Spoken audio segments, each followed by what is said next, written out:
If we can't make a deal with China, then the tariffs will be very, very substantial. They've said that there'll be a 15% tariff on any coal and liquefied natural gas. Global tensions are escalating as China imposes yet another devastating ban on the U.S. economy, throwing international markets into turmoil.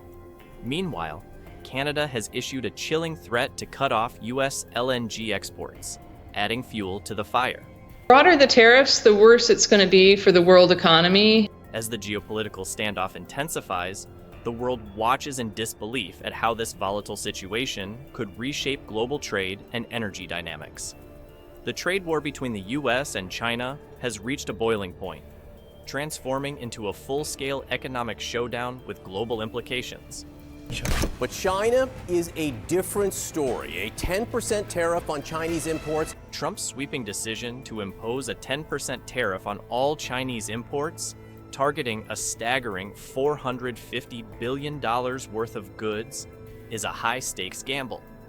This is an escalation into economic warfare on an unprecedented scale. China retaliated immediately, a 15% tax on U.S. coal, 10% on U.S. crude oil, and large displacement cars and pickup trucks. China, however, is not taking this lying down.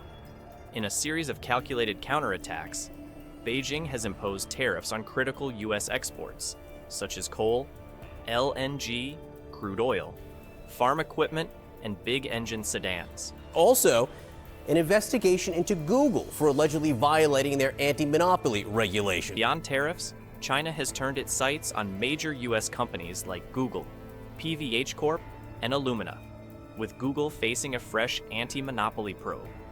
These actions send a clear message. China is willing to fight back with every tool at its disposal. Both Canada and Mexico have said that they will impose retaliatory tariffs on American goods. While Trump's tariffs far outweigh China's in sheer numbers, affecting $450 billion in goods compared to China's $20 billion, the consequences ripple far beyond the numbers. The global supply chain is in chaos, and industries are struggling to adapt. Small businesses, already operating on thin margins, are being squeezed by rising costs, with many facing the threat of closure. What started as a trade dispute has evolved into a disruption of the global economic order. And then there's Canada. The typically reserved northern neighbor is stepping into the fray with a bold and unexpected move. Canada is threatening U.S. LNG exports. Yes, you heard that right.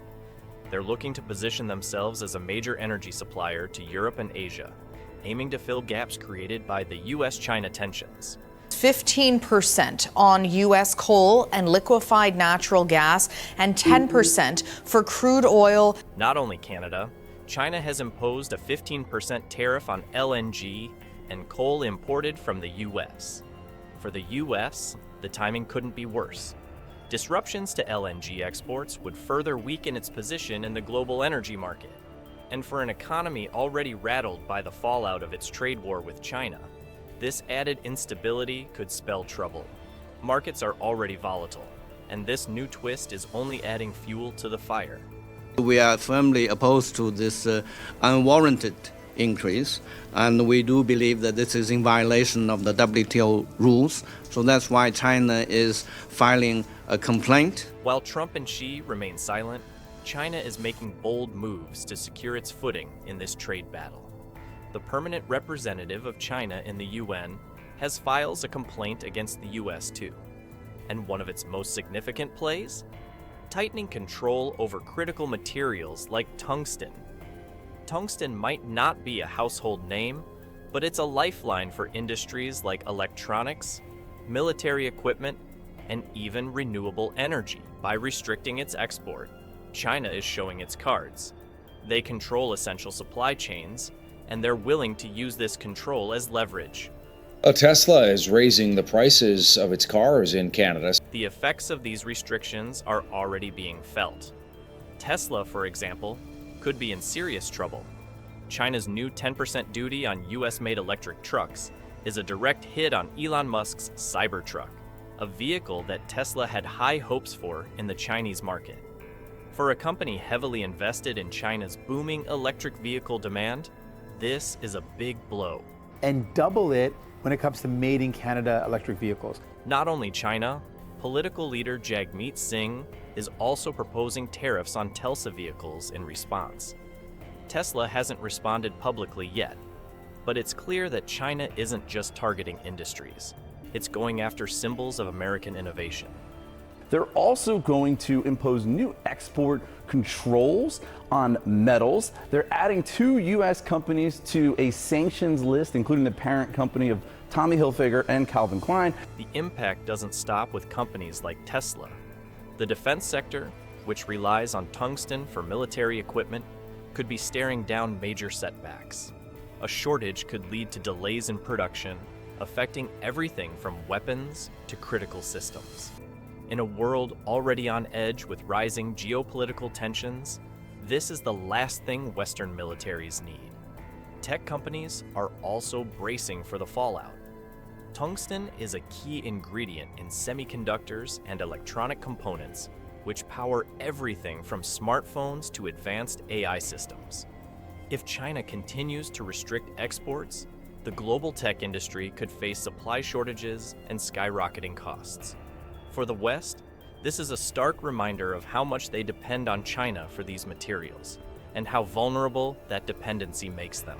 2 companies, including one, PVH, which has Calvin Klein and Tommy Hilfiger, 2 very well-known brands, under its heading. What's even more striking is the timing. China isn't just relying on export controls. They're combining this strategy with targeted tariffs and sanctions on major U.S. companies. It's a multi-pronged approach designed not just to retaliate, but to reshape the balance of power. This isn't a reaction, it's a calculated move to assert dominance in areas where the U.S. once had the upper hand. The message from China is loud and clear. They're not just playing defense in this trade war, they're playing to win. China talked about a fresh new start. We'll have to see if that language holds in this upcoming communication. In the absence of a direct conversation between Trump and Xi, the situation continues to escalate. Every passing day without resolution adds another layer of complexity to an already precarious landscape. Whether through critical material restrictions, targeted tariffs, or subtle diplomatic overtures, China is proving that its playbook in this trade war is far from exhausted.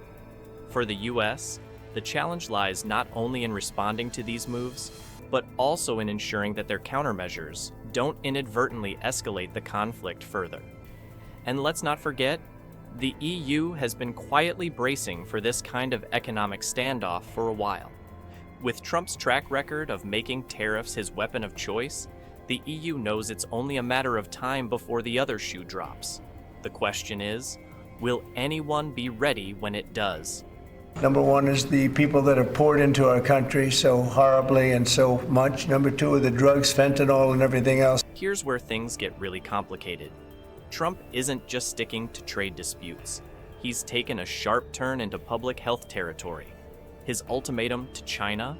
Stop exporting fentanyl or face even harsher tariffs. Bold? Yes. Strategic? Also yes. But this isn't just about economics anymore. It's a full-blown geopolitical chess match. The broader the tariffs, the worse it's going to be for the world economy. If he levies tariffs on every country in the world, that's more harmful than just singling out a few countries. While the US and China spar on the global stage, there's an undercurrent of quiet devastation that often goes unnoticed.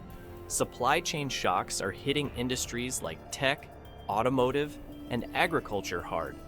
Companies that rely on cross-border operations are scrambling to adapt, and the results are messy. The White House also put a 10% tariff on Canadian energy imports. Now, Canada is America's largest supplier of both oil and natural gas. Meanwhile, Canada's move to position itself as a major LNG supplier is stirring the pot even further. If the U.S. can't resolve its trade disputes and energy alliances start to shift, the global energy landscape could look very different in just a few years. It's going to be a difficult decision for other countries about how to respond, but retaliation is what I would expect, and that just sort of adds insult to injury for the world economy. And then there are the opportunists. Nations like India and Russia are watching all this chaos and thinking, how can we profit from this? New alliances could emerge, old tensions could reignite, and the balance of power could shift in ways we haven't even considered yet. The world is on the brink of a trade revolution, and not necessarily a good one. Diplomacy has never been more critical, but the clock is ticking and the stakes couldn't be higher. Stick around to know how things unfold in this global chaos. Subscribe to this channel to get more updates on the global economy.